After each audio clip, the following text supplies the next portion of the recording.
ರಾಷ್ಟ್ರೀಯ ಪ್ರಧಾನ ಕಾರ್ಯದರ್ಶಿ ಕೆಸಿ ವೇಣುಗೋಪಾಲ್ ಪಕ್ಕದಲ್ಲೇ ಕೂತು ಚರ್ಚೆ ನಡೆಸಿದ್ದಾರೆ. ಕಾರ್ಯಕ್ರಮ ಮುಗಿಸಿಕೊಂಡು ಮಂಗಳೂರು ಕಾವೇರಿ ಗೆಸ್ಟ್ ಹೌಸ್ನಲ್ಲಿ ಮೀನೂಟ ಸವಿತಾ ಮತ್ತೊಮ್ಮೆ ಮೀಟಿಂಗ್ ಮಾಡಿದ್ರು. ಈ ವೇಳೆ ಸಿಎಂ ಜೊತೆ ಸಚಿವರಾದ ಜಮೀರ್, ಲಕ್ಷ್ಮೀ ಹೆಬ್ಬಾಳ್ಕರ್, ದಿನೇಶ್ ಗುಂಡೂರಾವ್ ಕೂಡ ಹಾಜರಿದ್ದರು.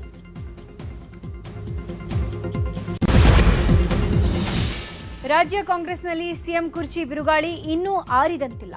ನಿನ್ನೆ ಮಂಗಳೂರಲ್ಲಿ ಮಾತನಾಡಿರುವ ಕಾಂಗ್ರೆಸ್ ಹಿರಿಯ ನಾಯಕ ಕೆಸಿ ವೇಣುಗೋಪಾಲ್, ಸಂಕ್ರಾಂತಿ ಮುಗೀಲಿ ಆಮೇಲೆ ಸಿಎಂ ಕುರ್ಚಿ ಕ್ರಾಂತಿ ಬಗ್ಗೆ ಮಾತಾಡೋಣ ಅಂತ ಹೇಳಿದ್ದಾರೆ. ಇನ್ನು ಮುಖ್ಯಮಂತ್ರಿ ಸಿದ್ದರಾಮಯ್ಯ ಮತ್ತು ಕೆಸಿ ವೇಣುಗೋಪಾಲ್ ನಡುವೆ ರಾಜಕಾರಣದ ಕುರಿತು ಯಾವುದೇ ಚರ್ಚೆ ನಡೆದಿಲ್ಲ. ಕ್ರಾಂತಿ ಅಂತ ಹೇಳ್ತಿದ್ದಾರೆ. ಸಂಕ್ರಾಂತಿಯೂ ಆಗ್ಲಿ, ಆಮೇಲೆ ಈ ಬಗ್ಗೆ ಮಾತನಾಡೋಣ ಅಂತ ವಿಧಾನ ಪರಿಷತ್ ಸದಸ್ಯ ಬಿಕೆ ಹರಿಪ್ರಸಾದ್ ಹೇಳಿದ್ದಾರೆ.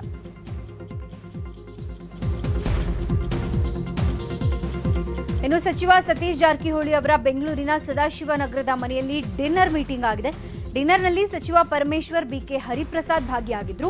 ಯಾವುದೇ ರಾಜಕೀಯ ಚರ್ಚೆ ನಡೆದಿಲ್ಲ ಅಂತ ಹೇಳಲಾಗ್ತಾ ಇದೆ. ಆದ್ರೂ ಡಿನ್ನರ್ ಮೀಟಿಂಗ್ ಬಗ್ಗೆ ಡಿಕೆಶಿ ಬಣಕ್ಕೆ ಮತ್ತೆ ಶಾಕ್ ಉಂಟಾಗಿದೆ.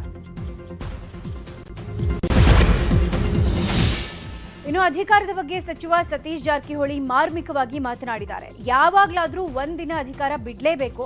10 ಸಾರಿ ಸಿಎಂ ಆದ್ರೂ ಕೂಡ ಒಂದಲ್ಲ ಒಂದಿನ ಬಿಡ್ಲೇಬೇಕಲ್ವಾ? 30 ತಿಂಗಳ ನಂತರವಾದ್ರೂ ಅಧಿಕಾರ ಬಿಡಬಹುದು, ಇಲ್ಲ ಅದಕ್ಕಿಂತ ಮುಂಚಿತವಾಗೇ ಬಿಡಬಹುದು. ಹೈಕಮಾಂಡ್ ಹೇಳಿದ್ರೆ ಬಿಡ್ಲೇಬೇಕಲ್ವಾ ಅಂತ ಹೇಳಿದ್ದಾರೆ. ಇದೇ ವಿಚಾರವಾಗಿ ಸಚಿವ ಎಂಬಿ ಪಾಟೀಲ್, ರಾಜಕೀಯ ಶಾಶ್ವತ ಅಲ್ಲ ಅನ್ನೋದು ಸತ್ಯ. 2028ರವರೆಗೆ ಸಿದ್ದರಾಮಯ್ಯನವರೇ ಇರ್ತಾರೆ ಅಂತ ಹೇಳಿದ್ದಾರೆ. ಇನ್ನು ಇದೇ ವಿಚಾರದ ಬಗ್ಗೆ ಗೃಹ ಸಚಿವ ಪರಮೇಶ್ವರ್, ಶರಣಬಸಪ್ಪ, ದರ್ಶನಾಪುರ, ಮಧು ಬಂಗಾರಪ್ಪ, ಭೈರತಿ ಸುರೇಶ್, ಕೆಎನ್ ರಾಜಣ್ಣ ಕೂಡ ಪ್ರತಿಕ್ರಿಯೆ ಕೊಟ್ಟಿದ್ದಾರೆ.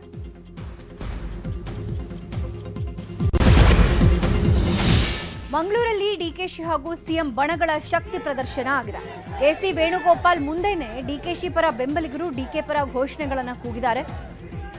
ಇನ್ನು ಐವನ್ ಡಿಸೋಜಾ ಬೆಂಬಲಿಗರು ಸಿದ್ದರಾಮಯ್ಯ ಪರ ಘೋಷಣೆಯನ್ನು ಕೂಗಿದ್ದಾರೆ. ಈ ಬಗ್ಗೆ ಮಾತನಾಡಿದ ಎಂಎಲ್ಸಿ ಐವನ್ ಡಿಸೋಜಾ, ವೇಣುಗೋಪಾಲ್ ಬಂದಾಗ ಡಿಕೆ ಘೋಷಣೆ ಕೂಗಿದ್ದು ನನಗೆ ಆಶ್ಚರ್ಯ ಆಯಿತು.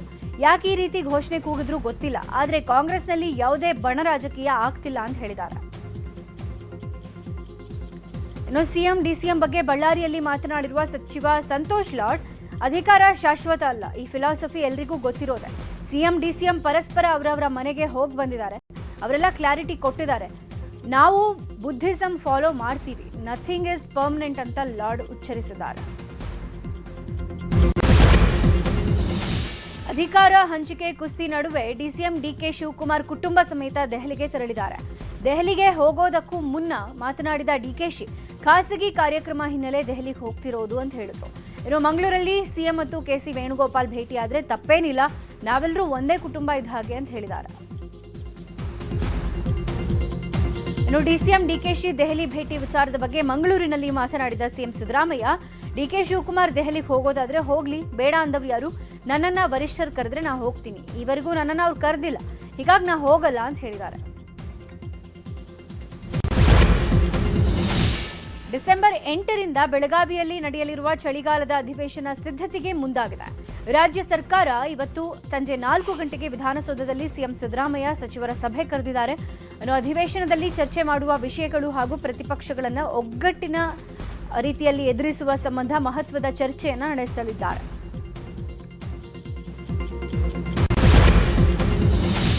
ಡಿಸೆಂಬರ್ 8ರಂದು ಸಂಸದರ ಸಭೆ ಕರೆಯುವ ರಾಜ್ಯ ಸರ್ಕಾರದ ಪತ್ರಕ್ಕೆ ಬರೋದು ಅಸಾಧ್ಯ ಅಂತ ಕೇಂದ್ರ ಸಚಿವ ಪ್ರಹ್ಲಾದ್ ಜೋಶಿ ಪತ್ರದ ಮೂಲಕ ತಿಳಿಸಿದ್ದಾರೆ. ದೆಹಲಿಯಲ್ಲಿ ಸಂಸತ್ ಚಳಿಗಾಲದ ಅಧಿವೇಶನ ಇರುವ ಕಾರಣ ಬರೋಕೆ ಸಾಧ್ಯ ಇಲ್ಲ ಅಂತ ಹೇಳಿರುವ ಜೋಶಿ, ಮತ್ತೊಂದು ದಿನ ಗೊತ್ತುಪಡಿಸಿ ಅದರ ಬಗ್ಗೆ ಒಮ್ಮೆ ತಿಳಿಸುವಂತೆ ಪತ್ರದ ಮೂಲಕ ತಿಳಿಸಿದ್ದಾರೆ. ರಾಜ್ಯದ ಅಭಿವೃದ್ಧಿಗಳ ಬಗ್ಗೆ ಲೋಕಸಭೆಯಲ್ಲಿ ಧ್ವನಿ ಎತ್ತುವ ಸಂಬಂಧ ದೆಹಲಿಯಲ್ಲಿ ರಾಜ್ಯದ ಸಂಸದರ ಸಭೆ ಕರೆಯುವ ನಿರ್ಧಾರ ಮಾಡಿದ್ದ ಸರ್ಕಾರಕ್ಕೆ ಪತ್ರ ಬರೆದು ಜೋಶಿ ಈ ರೀತಿಯಾಗಿ ತಿಳಿಸಿದ್ದಾರೆ. ಇನ್ನು ಕೇಂದ್ರ ಸಚಿವರು ಹಾಗೂ ಸಂಸದರ ಗೈರಿನ ಮಾಹಿತಿ ಪಡೆದ ಬಳಿಕ ಡಿಸೆಂಬರ್ 8ರ ರಾಜ್ಯದ ಸಂಸದರ ಸಭೆಯನ್ನ ಮುಂದೂಡಿಕೆ ಮಾಡಿದೆ ರಾಜ್ಯ ಸರ್ಕಾರ. ಈ ಬಗ್ಗೆ ದೆಹಲಿಯಲ್ಲಿ ಮಾತನಾಡಿರುವ ಡಿಸಿಎಂ ಡಿಕೆಶಿ, ಎಲ್ಲರೂ ಸಭೆಯಲ್ಲಿ ಇರಬೇಕಾಗಿರುವ ಕಾರಣ ಮತ್ತೊಂದು ದಿನ ನಿಗದಿಪಡಿಸೋದಾಗಿ ಹೇಳಿದ್ದಾರೆ ಅಂತ ಹೇಳಿದ್ರು. ಬಿಜೆಪಿ ರಾಜ್ಯಾಧ್ಯಕ್ಷ ಬಿವೈ ವಿಜಯೇಂದ್ರ ಅವರನ್ನ ಬದಲಾವಣೆ ಮಾಡಬೇಕು ಅಂತ ವರಿಷ್ಠರ ಭೇಟಿಗೆ ಅಂತ ದೆಹಲಿಗೆ ತೆರಳಿರುವ ಬಿಜೆಪಿ ರೆಬೆಲ್ ತಂಡ ರಾಜ್ಯ ಬಿಜೆಪಿ ಉಸ್ತುವಾರಿ ರಾಧಾ ಮೋಹನ್ ದಾಸ್ ಅಗರ್ವಾಲ್ ಅವರನ್ನ ಭೇಟಿ ಮಾಡಿದೆ. ಕೇಂದ್ರ ಸಚಿವ ಎಚ್.ಡಿ. ಕುಮಾರಸ್ವಾಮಿ, ಕೇಂದ್ರದ ಮತ್ತೊಬ್ಬ ಸಚಿವ ವಿ. ಸೋಮಣ್ಣ ಭೇಟಿ ನಂತರ ಅಗರ್ವಾಲ್ ಭೇಟಿಯಾಗಿ ಪ್ರಸ್ತುತ ಪಕ್ಷದ ಬೆಳವಣಿಗೆಗಳು ಹಾಗೂ ವಿಜೇಂದ್ರ ವಿರುದ್ಧ ಪಕ್ಷದಲ್ಲಿರುವ ಅಸಮಾಧಾನದ ಬಗ್ಗೆ ತಿಳಿಸಿದ್ದಾರೆ. ಇನ್ನು ಜೊತೆಗೆ ಕೇಂದ್ರ ಹಾಗೂ ಗೃಹ ಸಚಿವ ಅಮಿತ್ ಶಾ ಭೇಟಿಗೂ ಪ್ರಯತ್ನ ಮಾಡುತ್ತಿದ್ದಾರೆ. ಬಿಜೆಪಿಯಲ್ಲೂ ರಾಜ್ಯಾಧ್ಯಕ್ಷ ಪಟ್ಟಕ್ಕಾಗಿ ಕಿತ್ತಾಟ ಜೋರಾಗಿದೆ. ಬಿಜೆಪಿಯ ರೆಬೆಲ್ ನಾಯಕರು ದೆಹಲಿಯಲ್ಲಿ ಕೇಂದ್ರ ಸಚಿವ ಸೋಮಣ್ಣ ಜೊತೆಗೆ ಸಭೆ ಮಾಡಿದ್ದಾರೆ. ನೂತನ ರಾಜ್ಯಾಧ್ಯಕ್ಷರ ಆಯ್ಕೆ ಮಾಡುವಂತೆ ರೆಬೆಲ್ ನಾಯಕರು ಪಟ್ಟು ಹಿಡಿದಿದ್ದು, ಹೀಗಾಗಿ ದೆಹಲಿಯಲ್ಲಿ ಸೋಮಣ್ಣ ಹಾಗೂ ಕುಮಾರಸ್ವಾಮಿಯನ್ನ ರೆಬೆಲ್ ನಾಯಕರು ಭೇಟಿಯಾಗಿ ಚರ್ಚೆ ನಡೆಸಿದ್ದಾರೆ. ಅಲ್ಲದೆ ವರಿಷ್ಠರ ಭೇಟಿಯಾಗಿ ರೆಬೆಲ್ ನಾಯಕರು ಕಾದು ಕುಳಿತಿದ್ದು, ವಿಜೇಂದ್ರ ಬದಲಾವಣೆಗಾಗಿ ಪಟ್ಟು ಹಿಡಿದಿದ್ದಾರಂತೆ. ಇನ್ನು ವಿಜೇಂದ್ರ ಬದಲಾವಣೆಗೆ ಪಟ್ಟು ಹಿಡಿದಿರುವ ರೆಬೆಲ್ ನಾಯಕರ ವಿಚಾರದ ಬಗ್ಗೆ ಮಾತನಾಡಿದ ಮಾಜಿ ಡಿಸಿಎಂ ಈಶ್ವರಪ್ಪ, ಬಿಜೆಪಿಯಲ್ಲಿ ಏನೇ ರೆಬೆಲ್ ಇದ್ರೂ ಅದನ್ನ ಸುಧಾರಿಸಿ ಸರಿ ಮಾಡೋ ಶಕ್ತಿ ಕೇಂದ್ರದ ನಾಯಕರಿಗಿದೆ. ಯಾವುದೇ ವ್ಯಕ್ತಿಯ ಮೇಲೆ ಈ ಪಕ್ಷ ಇಲ್ಲ, ಎಲ್ಲವನ್ನೂ ಹೈಕಮಾಂಡ್ ನಿರ್ಧಾರ ಮಾಡುತ್ತೆ ಅಂತ ಹೇಳಿದ್ರು. ಬೆಳಗಾವಿಯಲ್ಲಿ ಬಿಜೆಪಿ ಕೋರ್ ಕಮಿಟಿ ಸಭೆ ನಡೆದಿದೆ. ಸಭೆ ಬಳಿಕ ಮಾತನಾಡಿದ ಬಿಜೆಪಿ ಶಾಸಕ ಬಾಲಚಂದ್ರ ಜಾರಕಿಹೊಳಿ, ಬಿಜೆಪಿ ರಾಜ್ಯಾಧ್ಯಕ್ಷ ಬಿವೈ ವಿಜೇಂದ್ರ, ವಿಪಕ್ಷ ನಾಯಕ ಆರ್ ಅಶೋಕ್ ನೇತೃತ್ವದಲ್ಲಿ ಹೋರಾಟ ಮಾಡಲಾಗುತ್ತೆ. ಡಿಸೆಂಬರ್ 9ರಂದು ಬೆಳಗಾವಿಯಲ್ಲಿ ಬಿಜೆಪಿ ನೇತೃತ್ವದಲ್ಲಿ ರೈತರ ಹೋರಾಟ ನಡೆಯಲಿದೆ. ಸರ್ಕಾರದ ವಿರುದ್ಧ 3 ಕಿಲೋಮೀಟರ್ ಪ್ರತಿಭಟನಾ ಪಾದಯಾತ್ರೆ ಮಾಡ್ತೀವಿ ಅಂತ ಹೇಳಿದ್ದಾರೆ. ಚಿತ್ರದುರ್ಗದ ರೇಣುಕಾಸ್ವಾಮಿ ಕೊಲೆ ಪ್ರಕರಣ ಸಂಬಂಧ ನಿನ್ನೆ ಬೆಂಗಳೂರಿನ ಸಿಸಿಎಚ್ 57 ನ್ಯಾಯಾಲಯದಲ್ಲಿ ವಿಚಾರಣೆ ನಡೆದಿದೆ. ಆರೋಪಿಗಳಾದ ನಟ ದರ್ಶನ್, ಪವಿತ್ರ ಸೇರಿದಂತೆ 7 ಆರೋಪಿಗಳು ವಿಡಿಯೋ ಕಾನ್ಫರೆನ್ಸ್ ಮೂಲಕ ವಿಚಾರಣೆಗೆ ಹಾಜರಾಗಿದ್ದರು. ಸಾಕ್ಷಿ ನಂಬರ್ 7 ಮತ್ತು 8 ವಿಚಾರಣೆಗೆ ಕೋರ್ಟ್ ಸಮನ್ಸ್ ಜಾರಿ ಮಾಡಿತು. ರೇಣುಕಾಸ್ವಾಮಿ ತಂದೆ ಮತ್ತು ತಾಯಿಗೆ ಸಮನ್ಸ್ ಜಾರಿ ಮಾಡಲಾಗಿದೆ. ಈ ವೇಳೆ ಲಿಸ್ಟ್ ಪ್ರಕಾರವಾಗಿ ವಿಚಾರಣೆಗೆ ಆರೋಪಿಗಳ ಪರ ವಕೀಲರು ಮನವಿ ಮಾಡಿದ್ರು. ಸಮನ್ಸ್ಗೆ ದರ್ಶನ್ ಪರ ವಕೀಲರ ಆಕ್ಷೇಪ ಹಿನ್ನೆಲೆ ಯಾರಿಗೆ ಮೊದಲು ಸಮನ್ಸ್ ನೀಡಬೇಕು ಅನ್ನೋದನ್ನ ಹೇಳಲು ಕೋರ್ಟ್ ಇಂದಿಗೆ ಆದೇಶವನ್ನ ಕಾಯ್ದಿರಿಸಿದೆ. ಪರಪ್ಪನ ಅಗ್ರಹಾರದಲ್ಲಿರುವ ಡಿ ಗ್ಯಾಂಗ್ ಟಿವಿಗಾಗಿ ಜಡ್ಜ್ಗೆ ಮನವಿ ಮಾಡಿದ. ನಿನ್ನೆ ವಿಡಿಯೋ ಕಾನ್ಫರೆನ್ಸ್ ಮೂಲಕ ಆರೋಪಿಗಳು ಕೋರ್ಟ್ಗೆ ಹಾಜರಾಗಿದ್ರು. ಈ ವೇಳೆ ದರ್ಶನ್ ಕಾರು ಚಾಲಕ ಲಕ್ಷ್ಮಣ್ ಜಡ್ಜ್ಗೆ ಮನವಿ ಮಾಡಿದ್ದು, ಬ್ಯಾರಕ್ನಲ್ಲಿ ಇರೋಕೆ ಆಗ್ತಾ ಇಲ್ಲ, ಹುಚ್ಚು ಹಿಡಿತಾ ಇದೆ, ಸುಮ್ಮನೆ ಬ್ಯಾರಕ್ನಲ್ಲಿ ಕೂರೋಕೆ ಹಿಂಸೆ ಅನ್ನಿಸ್ತಿದೆ, ಹೊರಗಡೆ ಹೋಗೋಕ್ಕೂ ಆಗ್ತಾ ಇಲ್ಲ, ಎಷ್ಟೊತ್ತು ಅಂತ ಸುಮ್ಮನೆ ಕೂರೋದು, ದಯವಿಟ್ಟು ನಮ್ಮ ಬ್ಯಾರಕ್ಗೆ ಒಂದು ಟಿವಿ ಕೊಡಿ ಅಂತ ಮನವಿ ಮಾಡಿದ್ದಾರೆ. ಈ ವೇಳೆ ನಟ ದರ್ಶನ್ ಸೇರಿ ಎಲ್ಲ ಆರೋಪಿಗಳು ಹೌದು ಟಿವಿ ಬೇಕು ಅಂತ ಹೇಳಿದ್ದಾರೆ. ಈ ವೇಳೆ ಜಡ್ಜ್ ಜೈಲಾಧಿಕಾರಿಗಳಿಗೆ ಹೇಳ್ತೀನಿ ಅಂತ ಹೇಳಿದ್ರು. ಕೇರಳದ ಸ್ಥಳೀಯ ಸಂಸ್ಥೆಗಳಿಗೆ ಡಿಸೆಂಬರ್ 9 ಮತ್ತು 11ರಂದು ಚುನಾವಣೆ ನಡೆಯಲಿದೆ. ಈ ಹಿನ್ನೆಲೆ ಕರ್ನಾಟಕದಲ್ಲಿನ ಕೇರಳಿಗರಿಗೆ ರಜೆ ನೀಡೋಕೆ ಡಿಸಿಎಂ ಡಿಕೆ ಶಿವಕುಮಾರ್ ಖಾಸಗಿ ಸಂಸ್ಥೆಗಳಿಗೆ ಮನವಿ ಮಾಡಿದ್ದಾರೆ. ಕರ್ನಾಟಕದ ಖಾಸಗಿ ಉದ್ದಿಮೆಗಳಲ್ಲಿ ನಿರ್ವಹಿಸ್ತಾ ಇರುವಂತಹ ಕೇರಳಿಗರಿಗೆ ಕನಿಷ್ಠ 3 ದಿನ ರಜೆ ನೀಡುವಂತೆ ಮನವಿ ಮಾಡಿದ್ದಾರೆ. ಮಂಡ್ಯದ ಶ್ರೀರಂಗಪಟ್ಟಣದಲ್ಲಿ ಸಂಕೀರ್ತನಾ ಯಾತ್ರೆ ವೇಳೆ ಭಾರೀ ಹೈಡ್ರಾಮಾ ನಡೆದಿದೆ. ಜಾಮಿಯಾ ಮಸೀದಿ ಸರ್ಕಲ್ ಬಳಿ ಮಾಲಾಧಾರಿಗಳು ತಳ್ಳಾಟ, ನೂಕಾಟ ನಡೆಸಿದ್ದಾರೆ. ಅಲ್ಲದೆ ಮಸೀದಿಗೆ ನುಗ್ಗೋಕೆ ಯತ್ನ ಮಾಡಿದ್ದಾರೆ. ಮಸೀದಿ ಮುಂದೆ ಕೈ ತೋರಿಸಿ ಈ ಜಾಗ ನಮ್ದು, ಈ ಜಾಗ ಒಡೆದು ಮಂದಿರ ನಿರ್ಮಾಣ ಮಾಡ್ತೀವಿ ಅಂತ ಘೋಷಣೆ ಕೂಗಿದ್ದಾರೆ. ಈ ವೇಳೆ ಹನುಮ ಮಾಲಾಧಾರಿಗಳನ್ನ ಪೊಲೀಸರು ಹರಸಾಹಸ ಪಟ್ಟು ನಿಯಂತ್ರಣ ಮಾಡಿದ್ದಾರೆ. ಬಳಿಕ ಮಸೀದಿಯಿಂದ ಯಾತ್ರೆ ಸಾಗಿದ್ದು ಮೂಡಲಬಾಗಿಲು ಆಂಜನೇಯನ ದರ್ಶನ ಪಡೆದು ಶ್ರೀರಂಗನಾಥ ದೇಗುಲದ ಆವರಣದಲ್ಲಿ ಮಾಲಾ ವಿಸರ್ಜನೆಯನ್ನ ಮಾಡಿದ್ದಾರೆ.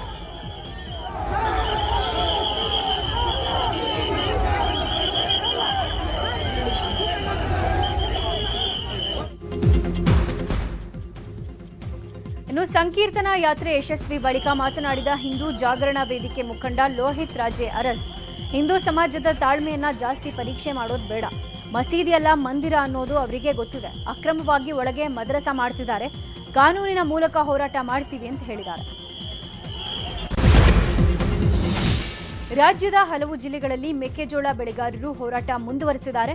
ಹಾವೇರಿಯಲ್ಲಿ ಮೆಕ್ಕೆಜೋಳ ಹೋರಾಟಗಾರರ ಜೊತೆಗಿನ ಜಿಲ್ಲಾಧಿಕಾರಿ ಸಂಧಾನ ಸಭೆ ಮತ್ತೊಮ್ಮೆ ವಿಫಲವಾಗಿದೆ. ಇನ್ನು ಒಬ್ಬ ರೈತನಿಂದ ಕೇವಲ 20 ಕ್ವಿಂಟಾಲ್ ಜೋಳ ಖರೀದಿಯ ಸರ್ಕಾರದ ನಿರ್ಧಾರವನ್ನ ರೈತರು ಒಪ್ತಾ ಇಲ್ಲ. ಕೇವಲ 20 ಕ್ವಿಂಟಾಲ್ ಜೋಳ ಖರೀದಿಸಿದ್ರೆ ಉಳಿದ ಜೋಳವನ್ನ ನಾವು ಎಲ್ಲಿ ಮಾರೋದು ಅಂತ ಮೆಕ್ಕೆಜೋಳ ಬೆಳೆಗಾರರು ಆಕ್ರೋಶ ಹೊರಹಾಕಿದ್ದಾರೆ. ಖರೀದಿ ಮಿತಿಯನ್ನ ಸರ್ಕಾರ ಹೆಚ್ಚಿಸಬೇಕು ಅಂತ ರೈತರು ಒತ್ತಾಯಿಸಿ ಅನಿರ್ದಿಷ್ಟ ಹೋರಾಟವನ್ನ ಮುಂದುವರೆಸಿದ್ದಾರೆ.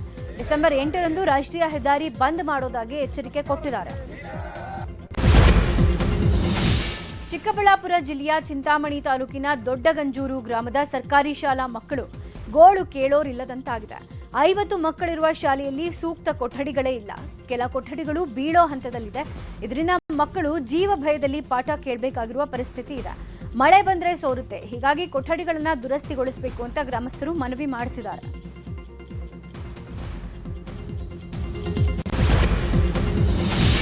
ಗದಗ ತಾಲೂಕಿನ ಹುಯಿಲಗೋಳ ಗ್ರಾಮದ ಪ್ರಾಥಮಿಕ ಆರೋಗ್ಯ ಕೇಂದ್ರ ದುಸ್ಥಿತಿಗೆ ತಲುಪಿದೆ. ರೋಡ್ ಇಲ್ಲದೆ ಆಸ್ಪತ್ರೆಗೆ ಬರೋಕೆ ರೋಗಿಗಳು ಪರದಾಡುವಂತಾಗಿದೆ. ಗ್ರಾಮದಿಂದ 1 ಕಿಲೋಮೀಟರ್ ದೂರದಲ್ಲಿ ಆಸ್ಪತ್ರೆ ಇರೋದು. ಆಸ್ಪತ್ರೆಗೆ ಹುಯಿಲಗೋಳ, ಕಿರಟಗೇರಿ, ಗುಜಮಾಗಡಿ, ಚಿಕ್ಕೊಪ್ಪ ಸೇರಿದಂತೆ ವಿವಿಧ ಗ್ರಾಮಗಳಿಂದ ಬರುವ ರೋಗಿಗಳು ಬರ್ತಾರೆ. ಆದರೆ ಹಳ್ಳದಂತಿರುವ ರಸ್ತೆಯಲ್ಲೇ ರೋಗಿಗಳು ಓಡಾಡ್ತಾ ಇದ್ದು ವೃದ್ಧರು, ಗರ್ಭಿಣಿಯರು ಗೋಳಾಡ್ತಿದ್ದಾರೆ. ಇನ್ನು ಮಳೆಗಾಲದಲ್ಲಿ ರಸ್ತೆಗಳೆಲ್ಲ ಕೆಸರು ಗದ್ದೆ ಅಂತಾಗುತ್ತೆ. ಆಸ್ಪತ್ರೆಯಾಗಿ 15 ವರ್ಷ ಆದ್ರೂ ರೋಡ್ ಭಾಗ್ಯ ಮಾತ್ರ ಇಲ್ಲ ಅಂತ ಜನರು ಕಿಡಿಕಾರಿದ್ದಾರೆ.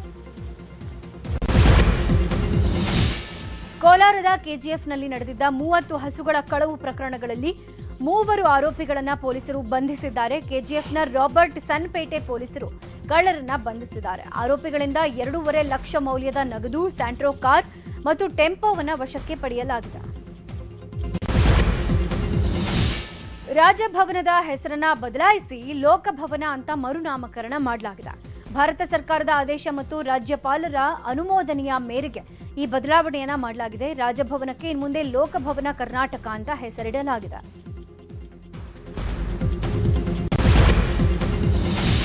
ರಾಜ್ಯ ಸರ್ಕಾರದ ವಿರುದ್ಧ ಹಿರಿಯ ಕನ್ನಡ ಪರ ಹೋರಾಟಗಾರ ವಾಟಾಳ್ ನಾಗರಾಜ್ ರಾಮನಗರದಲ್ಲಿ ಪ್ರತಿಭಟನೆ ನಡೆಸಲಿದ್ದಾರೆ. ನಗರದ ಐಜೂರು ವೃತ್ತದಲ್ಲಿ ಸಿಎಂ ಡಿಸಿಎಂ ಕಿತ್ತಾಟದ ವಿಚಾರವಾಗಿ ಕರುನಾಡ ಸೇನೆ ಕಾರ್ಯಕರ್ತರ ಜೊತೆಗೂಡಿ ವಾಟಾಳ್ ನಾಗರಾಜ್ ಪ್ರತಿಭಟನೆಯನ್ನ ನಡೆಸುತ್ತಿದ್ದಾರೆ. ಅಧಿವೇಶನ ಕೂಡ ಆರಂಭ ಆಗ್ತಾ ಇದ್ದು ರಾಜ್ಯದ ಸಮಸ್ಯೆಗಳ ಬಗ್ಗೆ ಚರ್ಚೆ ಆಗಬೇಕು ಅಂತ ಪ್ರತಿಭಟನೆಯ ಮೂಲಕ ಒತ್ತಾಯಿಸಲಿದ್ದಾರೆ. ಯಾದಗಿರಿಯಲ್ಲಿ ಮೊಟ್ಟ ಮೊದಲ ಬಾರಿಗೆ ರಾಜ್ಯ ಮಟ್ಟದ ಯುವಜನೋತ್ಸವ ಕಾರ್ಯಕ್ರಮ ಅದ್ಧೂರಿಯಾಗಿ ನಡೆಸಲಾಯಿತು. ಯುವಜನ ಮತ್ತು ಕ್ರೀಡಾ ಇಲಾಖೆಯಿಂದ ಯಾದಗಿರಿ ಜಿಲ್ಲಾ ಕ್ರೀಡಾಂಗಣದಲ್ಲಿ ಹಮ್ಮಿಕೊಂಡಿದ್ದ ಕಾರ್ಯಕ್ರಮಕ್ಕೆ ಸಚಿವ ಶರಣಬಸಪ್ಪಗೌಡ ದರ್ಶನಾಪುರ ಉದ್ಘಾಟನೆಯನ್ನ ಮಾಡಿದ್ದಾರೆ. ಯುವಜನೋತ್ಸವ ಅಂಗವಾಗಿ ವಿವಿಧ ಸಾಹಸ ಕ್ರೀಡಾ ಕಾರ್ಯಕ್ರಮಗಳನ್ನು ಹಮ್ಮಿಕೊಳ್ಳಲಾಗಿತ್ತು. ಯಾದಗಿರಿ ಕೋಟೆಯಲ್ಲಿ ರಾಕ್ ಕ್ಲೈಂಬಿಂಗ್, ಜಿಲ್ಲಾ ಕ್ರೀಡಾಂಗಣದಲ್ಲಿ ಸ್ಕೂಬಾ ಡೈವಿಂಗ್ ನೋಡುಗರ ಗಮನ ಸೆಳೆದಿದೆ.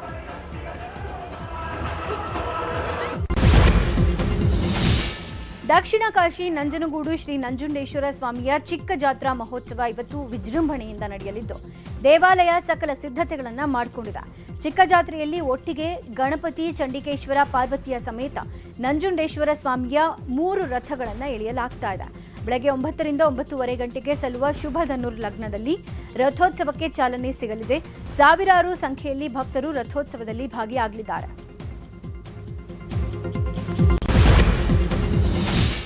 ಸಂಸತ್ತಿಗೆ ನಾಯಿ ಕರ್ಕೊಂಡು ಬಂದು ವಿವಾದ ಸೃಷ್ಟಿಸಿದ್ದ ಕಾಂಗ್ರೆಸ್ ಸಂಸದೆ ರೇಣುಕಾ ಚೌಧರಿ ತಮ್ಮ ನಡೆಯನ್ನ ಸಮರ್ಥನೆ ಮಾಡಿಕೊಂಡಿದ್ದಾರೆ. ಅಲ್ಲದೆ ಈ ಕುರಿತು ಸಮರ್ಥನೆ ಮಾಡಿಕೊಳ್ಳುವ ಸಂದರ್ಭದಲ್ಲಿ ರೇಣುಕಾ ಚೌಧರಿ ಅವರು ಬೌ ಬೌ ಅಂತ ನಾಯಿಯ ರೀತಿ ಧ್ವನಿ ಮಾಡಿ ಗಮನ ಸೆಳೆದರು. ಸಂಸತ್ತಿಗೆ ನಾಯಿ ತಂದಿದ್ದಕ್ಕೆ ವಿರೋಧ ವ್ಯಕ್ತಪಡಿಸಿದ್ದ ಆಡಳಿತದ ಪಕ್ಷದ ಸದಸ್ಯರು ಇದರ ವಿರುದ್ಧ ನಿರ್ಣಯ ಮಂಡಿಸುವುದಾಗಿ ಎಚ್ಚರಿಕೆಯನ್ನ ಕೊಟ್ಟಿದ್ದಾರೆ. ರಷ್ಯಾ ಅಧ್ಯಕ್ಷ ವ್ಲಾಡಿಮಿರ್ ಪುಟಿನ್ ಇವತ್ತು ಭಾರತಕ್ಕೆ ಆಗಮಿಸುತ್ತಿದ್ದಾರೆ. ಪ್ರಧಾನಿ ನರೇಂದ್ರ ಮೋದಿ ಅವರನ್ನ ಭೇಟಿಯಾಗಿ ಹಲವು ವಿಷಯಗಳ ಕುರಿತು ಮಾತುಕತೆ ನಡೆಸಲಿದ್ದಾರೆ. ಪ್ರಧಾನಿ ಮೋದಿ ಮತ್ತು ಪುಟಿನ್ ನಡುವೆ ವಾರ್ಷಿಕ ಭಾರತ-ರಷ್ಯಾ ಶೃಂಗಸಭೆಯ ಮಾತುಕತೆ ನಡೆಯಲಿದೆ. ರಕ್ಷಣಾ ಸಹಕಾರವನ್ನ ಗಟ್ಟಿಗೊಳಿಸುವುದು ಮತ್ತು ಅಮೆರಿಕದ ನಿರ್ಬಂಧಗಳಿಂದ ವ್ಯಾಪಾರವನ್ನ ಪ್ರತ್ಯೇಕಿಸುವುದು ಸೇರಿದಂತೆ ಹಲವು ಒಪ್ಪಂದಗಳು ಆಗಲಿವೆ. ದಕ್ಷಿಣ ಆಫ್ರಿಕಾ ವಿರುದ್ಧ 2ನೇ ಏಕದಿನ ಪಂದ್ಯದಲ್ಲೂ ವಿರಾಟ್ ಕೊಹ್ಲಿ ಮತ್ತೊಂದು ಶತಕ ಬಾರಿಸಿದ್ದಾರೆ. ರಾಯ್ಪುರದ ಕ್ರೀಡಾಂಗಣದಲ್ಲಿ ನಡೆದ ಪಂದ್ಯದಲ್ಲಿ ವಿರಾಟ್ ಹಾಗೂ ಋತುರಾಜ್ ಭರ್ಜರಿ ಶತಕ ಸಿಡಿಸಿ ಮಿಂಚಿದ್ದಾರೆ. ಸರಣಿಯ ಮೊದಲ ಪಂದ್ಯದಲ್ಲೂ ವಿರಾಟ್ ಕೊಹ್ಲಿ ಆಕರ್ಷಕ ಶತಕ ಸಿಡಿಸಿದ್ರು. ಸದ್ಯ ಏಕದಿನ ಕ್ರಿಕೆಟ್ ಪಂದ್ಯದಲ್ಲಿ ವಿರಾಟ್ ಕೊಹ್ಲಿ 53ನೇ ಶತಕ ಬಾರಿಸಿ ವಿಶ್ವ ದಾಖಲೆ ಮಾಡಿದ್ದಾರೆ. ಕೊಹ್ಲಿ, ಋತುರಾಜ್ ಸೆಂಚುರಿ ಸಿಡಿಸಿದ್ರು ಟೀಂ ಇಂಡಿಯಾಗೆ ಜಯ ಒಲಿಲಿಲ್ಲ. ಭಾರತ 50 ಓವರ್ಗಳಲ್ಲಿ 5 ವಿಕೆಟ್ ನಷ್ಟಕ್ಕೆ 358 ರನ್ ಗಳಿಸಿದ್ರು ಕೂಡ ಸೌತ್ ಆಫ್ರಿಕಾ ಬ್ಯಾಟರ್ಸ್ ಬೃಹತ್ ಗುರಿ ಬೆನ್ನತ್ತಿ ಗೆಲುವು ಸಾಧಿಸಿದ್ದಾರೆ. ಮಾರ್ಕ್ರಮ್ ಶತಕದಾಟಕ್ಕೆ ಹರಿಣ ಪಡೆ 49.2 ಓವರ್ಗೆ 6 ವಿಕೆಟ್ ನಷ್ಟಕ್ಕೆ 362 ರನ್ ಗಳಿಸಿ ಭರ್ಜರಿ ಜಯ ಸಾಧಿಸಿದೆ.